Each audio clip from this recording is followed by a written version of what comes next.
Good morning students. Alcohols की chemical reaction देख रहे थे।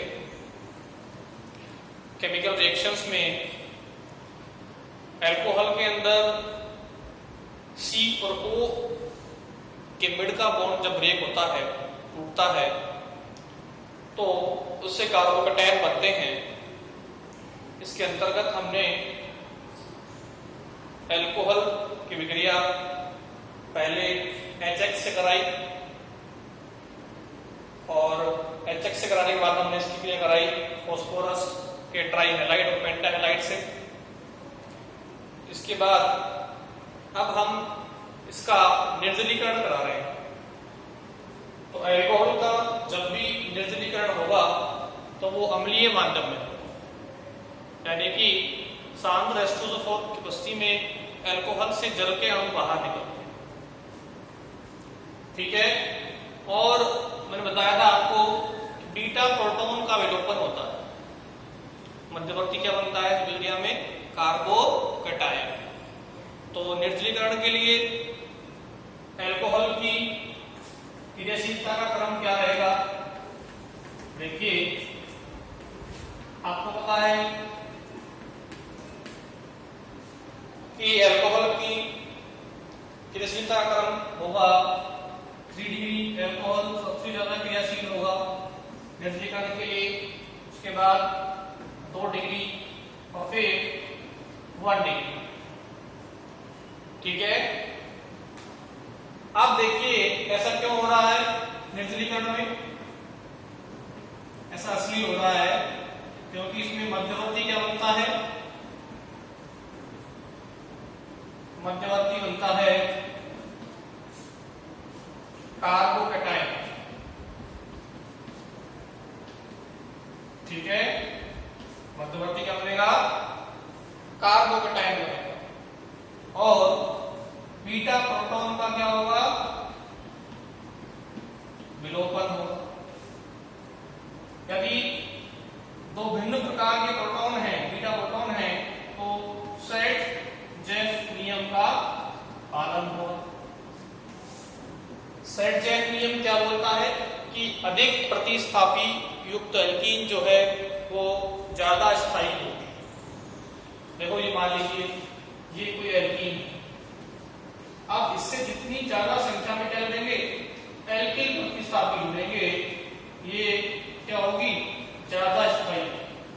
फिर उससे कितने जुड़ रहे हैं? अब 1, 2, 3 और 4। तो यदि दो भिन्न प्रकार की एल्कीन हमें मिल रही है निर्जलीकरण से, तो वो एल्कीन अधिक मात्रा में बनेगी जिसमें अधिक संख्या में प्रतिस्थापी जुड़ेंगे। हमने इसके लिए 2-बुटेनॉल का एग्जाम्पल लिया था, इसमें दो भिन्न प्रकार के बीटा प्रोटॉन होते हैं और उससे हमें 2 प्रकार के एल्कीन प्राप्त होते हैं। देखिए 2-बुटेनॉल CH3 CH2 CH2 CH2OH। ठीक है। अब विलोपन होगा सांद्र H2SO4 की उपस्थिति, जल का अणु बाहर निकलेगा। ठीक है।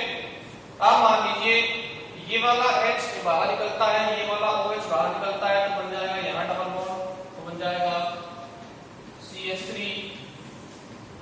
CH2 CH double bond CH2 1 2 3। और देखो जब ये बॉन्ड टूटेगा तो 1 डिग्री कार्बोकैटायन बनेगा, फिर ये यहां से H लेगा तो ये बन जाएगा। अगर मान लीजिए 1 डिग्री कार्बोकैटायन में क्या हो जाए? पुनर्विन्यास, तो उससे क्या बन जाएगा? 2 डिग्री कार्बोकैटायन। फिर डबल बॉन्ड आएगा, इधर आएगा, फिर क्या बनेगी? 2-ब्यूटीन।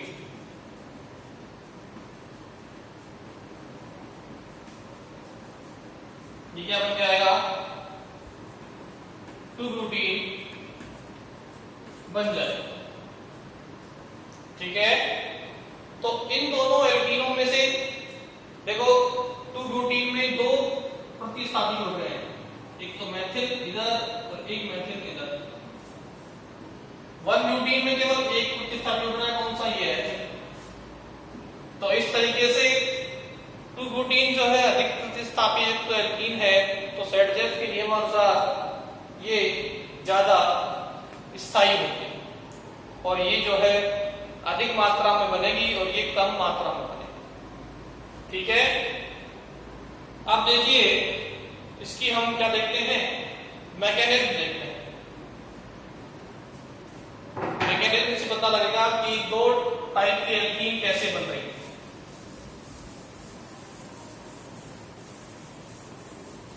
देखिए ये अल्कोहल है, अब अम्लीय माध्यम में इस पे अटैक किसका होगा, अम्लीय प्रोटॉन।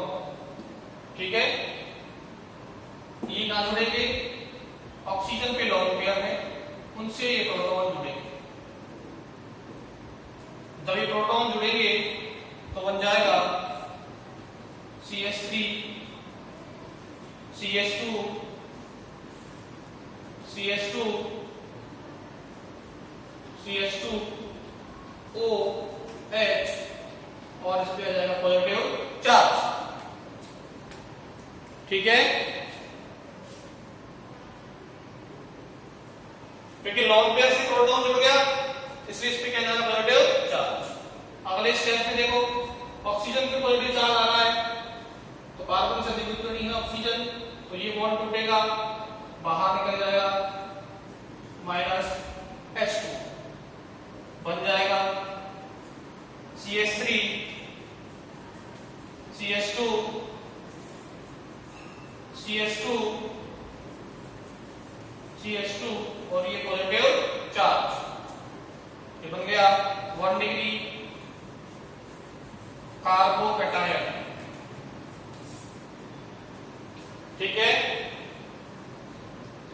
अब 1 डिग्री कार्बोकैटायन बन गया, तो देखिए 1 डिग्री कार्बोकैटायन जब बना तो इससे अब 2 प्रकार से रिएक्शन हो सकती है। पहला प्रकार सीधा इससे क्या निकल जाए, ये प्रोटॉन निकल जाए, ये वाला। ठीक है, जब ये प्रोटॉन निकलेगा तो क्या बन जाएगा, CH3 CH2 CH double bond CH2, या तो इधर -H+ बाहर होगा ये वाला, क्योंकि ये इलेक्ट्रॉन की कमी है, तो प्रोटॉन जिस फॉर्म में एंटर किया उसी फॉर्म बाहर निकल गया, तो ये 1 ब्यूटीन बन जाएगा। यदि क्या हो गया, इसमें पुनर्विन्यास हो गया, क्या हो गया, पुनर्विन्यास कार्बोकैटायन। जब पुनर्विन्यास होगा तो ये प्रोटॉन यहां से उठ के यहां आ जाएगा, जब ये यहां से उठ के यहां आएगा तो कोई चार्ज कहां जाएगा, इधर। फिर क्या बनेगा, CH3 CH2, यहां से CH2, ये जो प्रोटॉन है ये इधर शिफ्ट होगा, तो ये CH2 ये CH रह जाएगा और ये बन जाएगा CH3। अब क्या होगा, इससे ये वाला प्रोटॉन जो बीटा प्रोटॉन है ये बाहर निकलेगा, -H+, अब यहां डबल बॉन्ड आ जाएगा, बन जाएगा 2 ब्यूटीन। ठीक है, तो इस तरीके से 2 टाइप की एल्कीन हमें प्राप्त होती हैं, एक बनता है 1 ब्यूटीन, एक बनता है 2 ब्यूटीन। ये वाला तो बनेगा सीधा इस प्रोटॉन के विलोपन से, और यदि इसमें क्या हो रहा है, पुनर्विन्यास हो रहा है, यानी कि ये प्रोटॉन यहां से यहां जा रहा है, तो यहां पे क्या जाएगा, पॉजिटिव चार्ज, तो यहां पे आ गया। अब इसमें वापस इसको इलेक्ट्रॉन कर सकता है, तो ये H यहां से इलेक्ट्रॉन दे देकर -H+ के रूप में बाहर हो जाएगा और ये हमें 2 ब्यूटीन प्राप्त होगा। ठीक है, तो पहले कार्बोकैटायन बनेगा, यानी कि उस इसमें सीधे ही विलोपन हो रहा है H का, इस वाले H का, तो बन जाएगा 1 ब्यूटीन। यदि कार्बोकैटायन में क्या हो रहा है पुनर्विन्यास, ये H यहाँ से जुड़ के यहाँ पे चल जाएगा, यहाँ पे क्या जाएगा पॉजिटिव चार्ज, ये आ गया पॉजिटिव चार्ज। अब ये बीटा प्रोटॉन, ये अल्फा ये बीटा प्रोटॉन ले लेगा तो क्या बना देगा 2 ब्यूटीन। इस तरीके से दो भिन्न प्रकार की एल्कीन हमें प्राप्त हुई, एक 1 ब्यूटीन और एक 2 ब्यूटीन, जिनमें से 2 ब्यूटीन जो है अधिक स्थायी होगी क्योंकि इस पे अधिक प्रतिस्थापी जुड़े हुए हैं।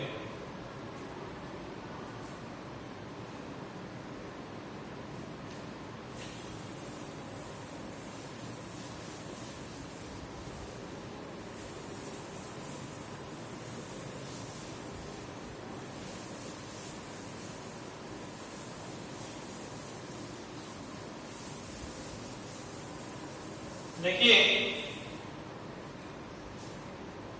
दोबारा देख लीजिए 2 ब्यूटीन कैसे बनता है।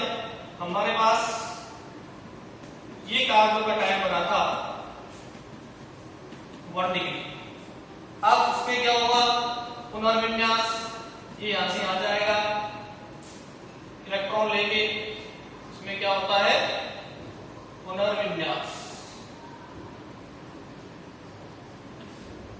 जब ये यहां से आ जाएगा इलेक्ट्रॉन लेके तो यहां पे क्या जाएगा पॉजिटिव चार्ज, मैंने बताया था आपको।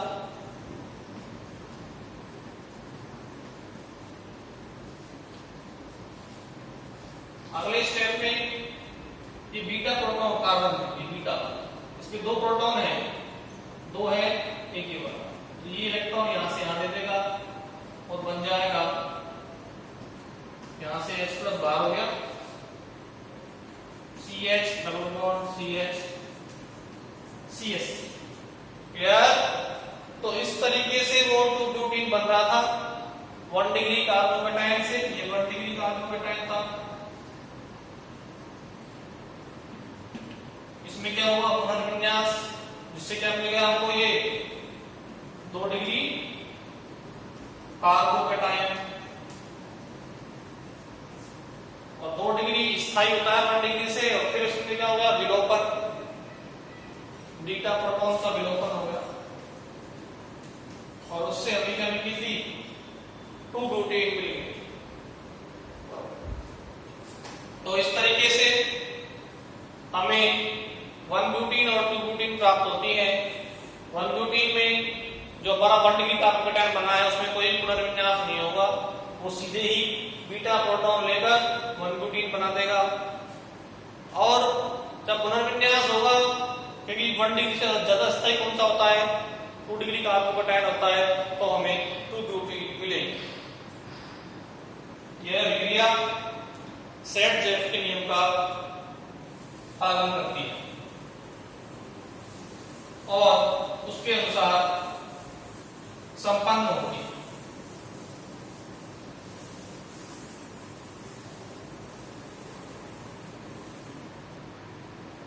देखिए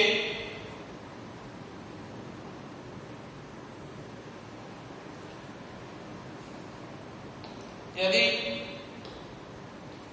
प्राथमिक अल्कोहल को हम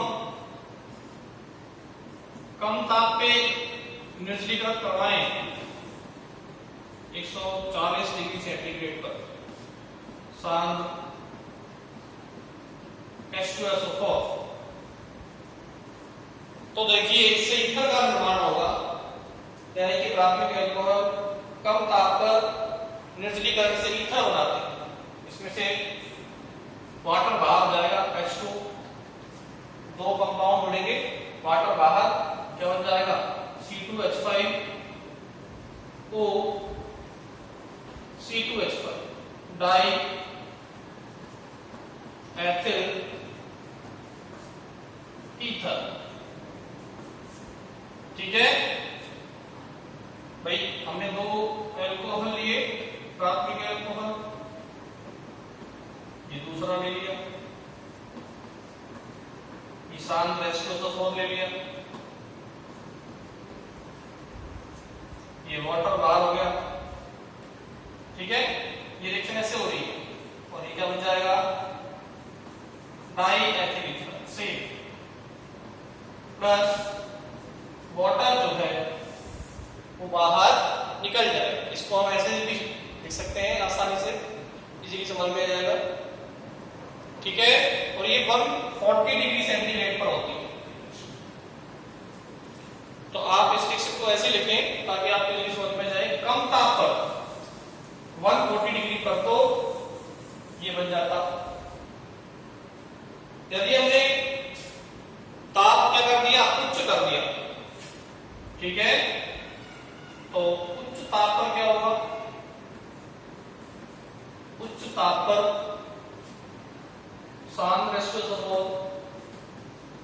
लगभग 170 डिग्री सेंटीग्रेड टेम्परेचर हम कर देंगे तो हम इसमें अब तो निकल रहा है 1 वाटर मॉलिक्यूल, अब निकलेंगे 2 वाटर मॉलिक्यूल। एक OH यहां से और एक H यहां से, H2 बाहर होगा, क्या बन जाएगा C2H4। C2H4 क्या होता है, CH2 डबल बॉन्ड CH2। अब एक मॉलिक्यूल से एक एथीन, 2 मॉलिक्यूल से 2 एथीन, यानी कि एल्कीन बन जाएंगे और 2 जल के अणु बाहर निकल जाएंगे। तो कम ताप पर तो बनते हैं, ये रिएक्शन होगी लगभग 170 डिग्री सेंटीग्रेड। कम ताप पर तो बनते हैं अल्कोहल से ईथर और अधिक ताप पर बनते हैं अल्कोहल से एथीन, एल्कीन। यहां पे क्या बन गया, एथीन बन गया। ठीक है, तो प्राथमिक अल्कोहल कम ताप पर तो ईथर का निर्माण करते हैं और अधिक ताप पर ये एल्कीन का निर्माण करेंगे।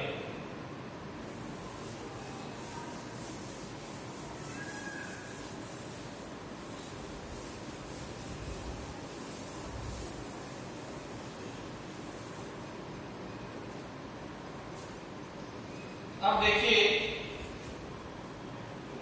नेक्स्ट रिएक्शन है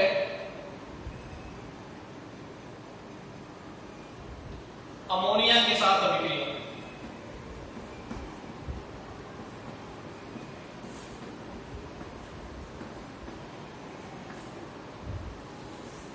देखिए अमोनिया के साथ अभिक्रिया जो होगी इसकी वो होगी निर्जल एनहाइड्रस ZnCl2 की उपस्थिति लगभग 300 डिग्री सेंटीग्रेड पर। अब अल्कोहल जब भी अमोनिया से रिएक्शन करेंगे तो देखो C2H5OH लिया प्लस अमोनिया, ये अमोनिया ले लिया, ये बॉन्ड टूटेगा, CO के मिट H2 बाहर निकलेगा, क्या बन जाएगी प्राथमिक एमीन। तो अल्कोहल अमोनिया से विक्रिया करके प्राथमिक एमीन बनाते हैं, जल का अणु बाहर निकलेगा, एथिल एमीन बन जाएगा। ये प्राथमिक एमीन है, 1 डिग्री एमीन बनेंगे, का नाम है एथिल एमीन। क्या नाम है, एथिल एमीन। तो अल्कोहल अमोनिया से विक्रिया करके क्या बनाते हैं, 1 डिग्री एमीन या प्राथमिक एमीन का निर्माण कर।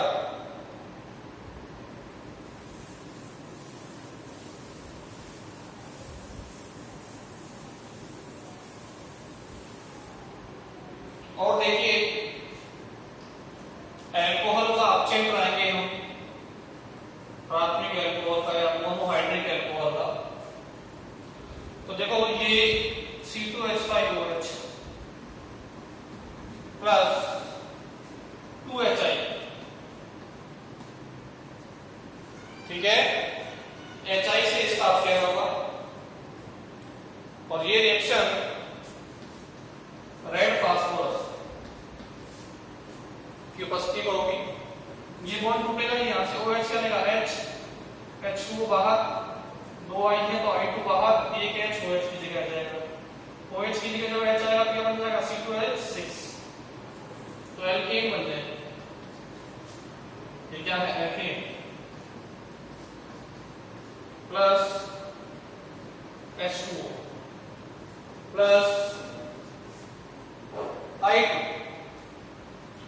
तो I2 बाहर निकल जाएगी इस तरीके से और एल्केन का निर्माण होगा। तो अल्कोहल के अपचयन से एल्केन बनते हैं।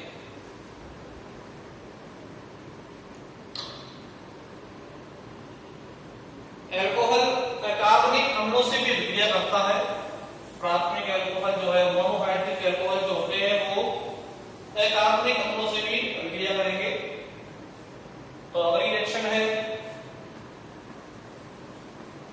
अकार्बनिक अम्लों से। इससे क्या बनाएगा? ये लवण बनाएगा। ठीक है, देखो जैसे कि हमने ले लिया एथेनॉल C2H5OH, रिएक्शन होगी इसकी नाइट्रिक अम्ल से HNO3 में नाइट्रिक अम्ल।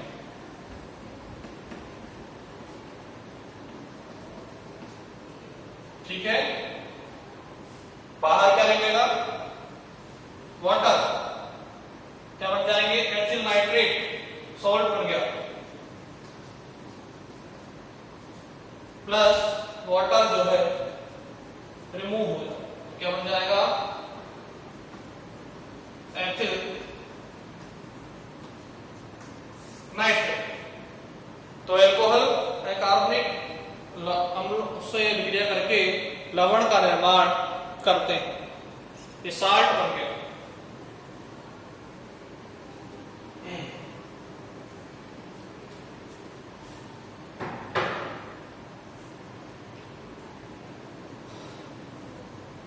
अंतिम अभिक्रिया इस टाइप की मोनोहाइड्रिक अल्कोहल्स की वो है हैलोफॉर्म अभिक्रिया। वेरी वेरी इंपॉर्टेंट है एग्जाम के दृष्टिकोण से। तो अगली रिएक्शन है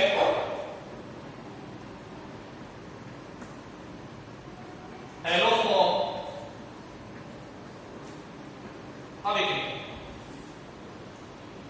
देखिए, हैलोफॉर्म अभिक्रिया में हैलोफॉर्म बनते हैं, आयोडोफॉर्म, क्लोरोफॉर्म, CH3, आयोडोफॉर्म, इनका निर्माण होता है अल्कोहल।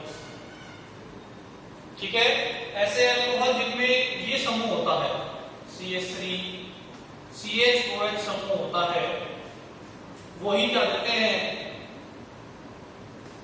हैलोफॉर्म अभिक्रिया कहते हैं। जिन अल्कोहलों में ये समूह नहीं होता है वो ये अभिक्रिया नहीं देते, और ये अभिक्रिया क्षार की उपस्थिति में और हाइड्रोजन की उपस्थिति में संपन्न होती है। सिंपल एग्जांपल लेंगे इसका हम 2-प्रोपेनॉल। अब देखो इसमें CH3 CHOH समूह उपस्थित है, इसका नाम है 1 2 3, इसका नाम है 2 प्रोपेनॉल। 2 प्रोपेनॉल का सबसे पहले कराएंगे ऑक्सीकरण। ऑक्सीकरण के रूप में काम में लेंगे क्लोरीन Cl। ऑक्सीकरण जब होगा तो हाइड्रोजन बाहर निकलती है ऑक्सीकरण में, तो ये H2 बाहर निकल जाएंगे, ये Cl दूसरा क्या बना देगी? HCl बाहर हो जाएंगे, दो अणु। यहाँ पे जैसे ही H बाहर निकलेगा क्या बन जाएगा? C डबल बॉन्ड O, यानी कि कीटोन बनेंगे पहले अल्कोहल। द्वितीयक अल्कोहल का ऑक्सीकरण होता है, उससे क्या बनते हैं? हमेशा कीटोन बनते हैं। तो HCl बाहर निकल जाएंगे, बाहर निकल जाएंगे। अब हम क्या कराएंगे? देखो, ये अम्लीय हाइड्रोजन है। अम्लीय हाइड्रोजन क्यों है? क्योंकि इनसे ये इलेक्ट्रॉन आपस में जुड़ रहा है, CO समूह। तो ये तीनों हाइड्रोजन क्या है? अम्लीय है। तो हम इसमें क्या डाल देंगे? 3 अणु क्लोरीन के, जिससे क्या होगा? ये 3 Cl, यहां से 3 अम्लीय हाइड्रोजन ले लेंगे, क्या बाहर हो जाएगा? -3HCl। और 3H का प्रतिस्थापन किससे जाएगा? 3Cl से, क्या बन जाएगा? CCl3 C double bond O CH से, ये बन जाएगा आपके क्लोरीन। ठीक है, अब देखिए इस क्लोराइड से क्रिया होगी क्षार की उपस्थिति में। क्षार की उपस्थिति में, यानी कि NaOH